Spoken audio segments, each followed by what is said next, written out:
So as you can see, we kind of make a mess sometimes when we're getting ready to make some popcorn. Actually, when we're transferring the popcorn, we currently buy our popcorn in bags from our local ranch and farm store. We really like the popcorn. It's quite tasty. But we prefer to store it in the plastic bottle. And to transfer it from the bag to the plastic bottle can sometimes be messy. So we're going to model and print a funnel to try to make that a little less messy. So here we go. This should be an easy model. Create a sketch. I prefer to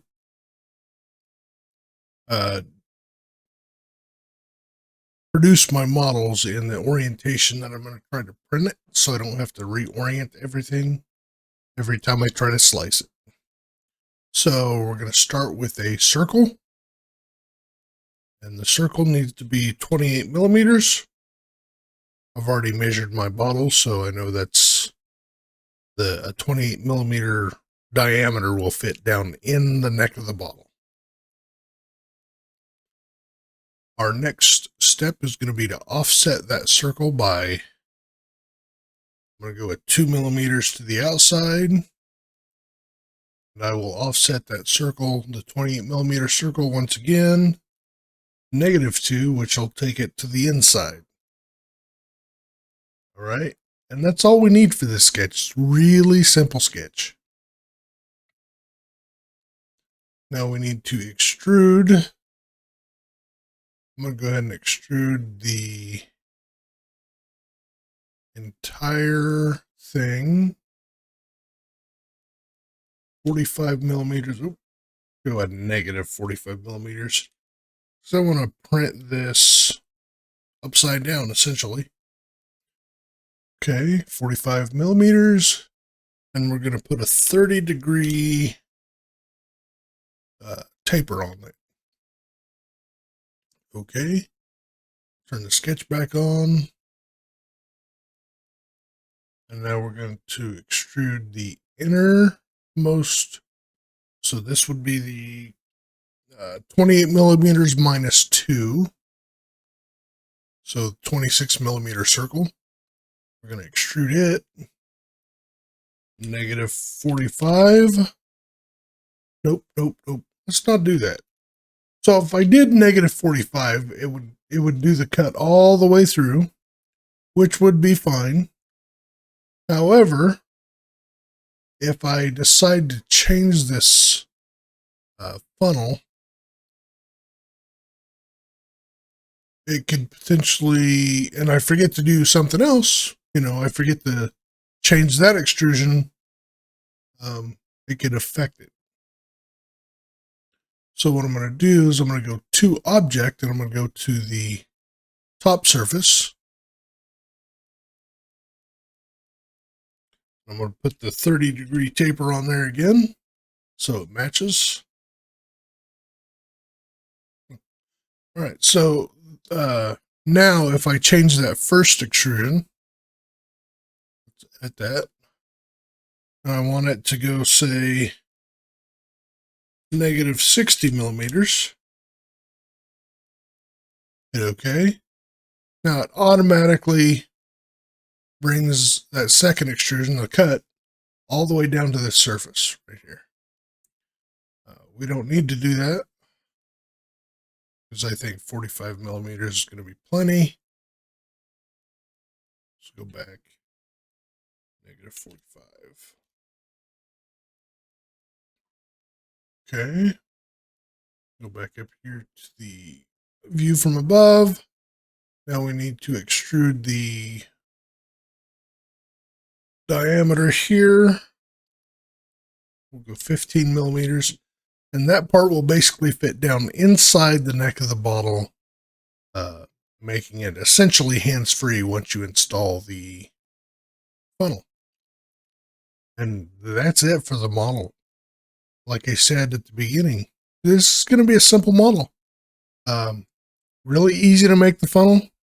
If I wanted to, I could add fillets to the corners or chamfers. We'll add a chamfer to the outside edge of 1 millimeter. That'll just make it easier to slide down in there, I guess. I don't know. Just make it look pretty. Doesn't really matter. The bottom I'm going to leave as is. I could do some chamfers here as well, but I'm not going to. I want as much surface area on the build plate as possible, and I plan on printing this with this surface right here facing down. So that's it for the model. So let's save this. We'll name it popcorn funnel.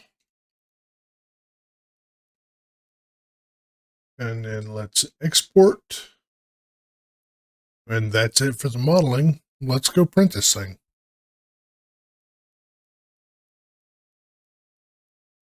All right, here we are in Orca Slicer, my preferred slicer.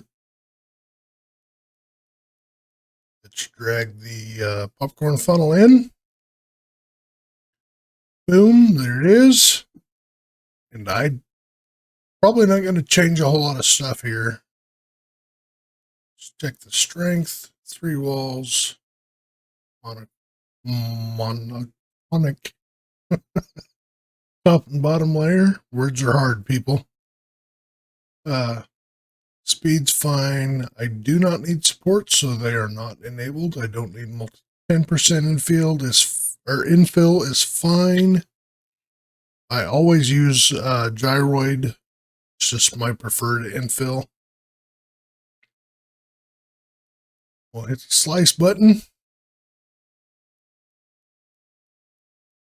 We'll do a quick visual of the slice.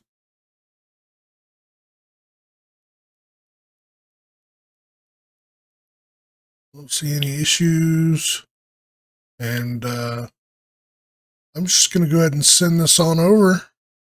I happen to use Bambu Labs P1S. It's all set up, ready to go. Well, pause.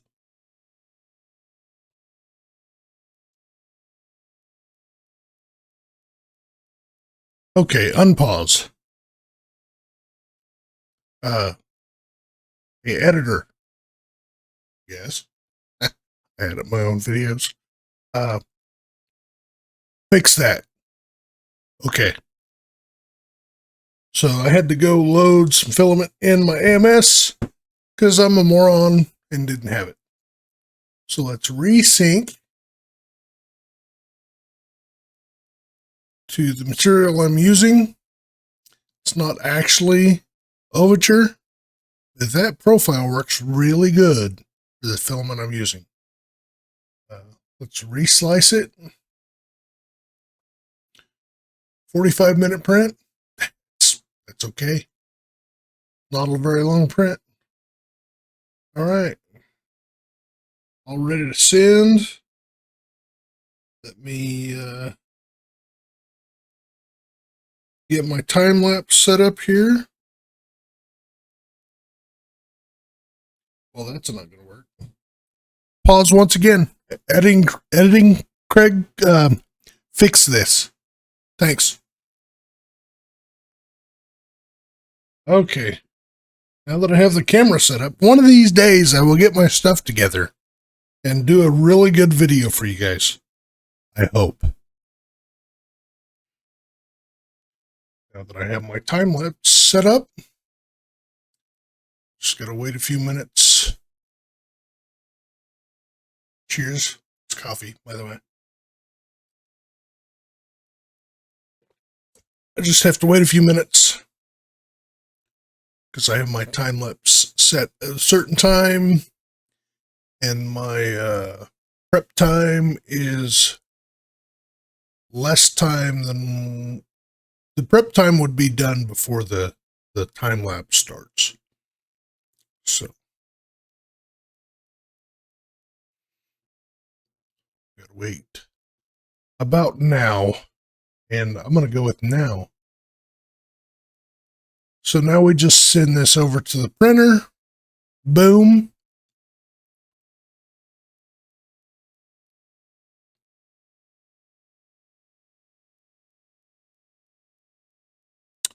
Do not use the time lapse from the AMS or from the P1S.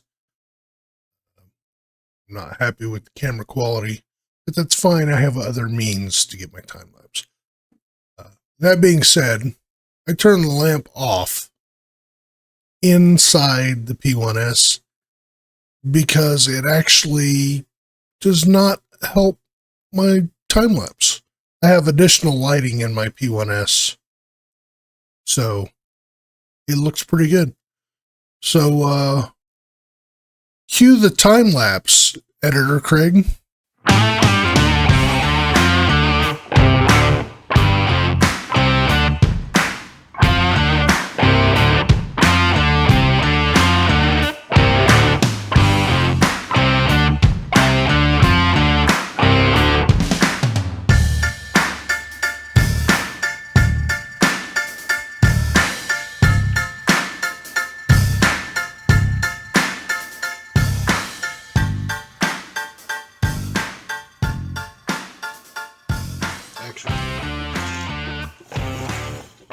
Oh, wait!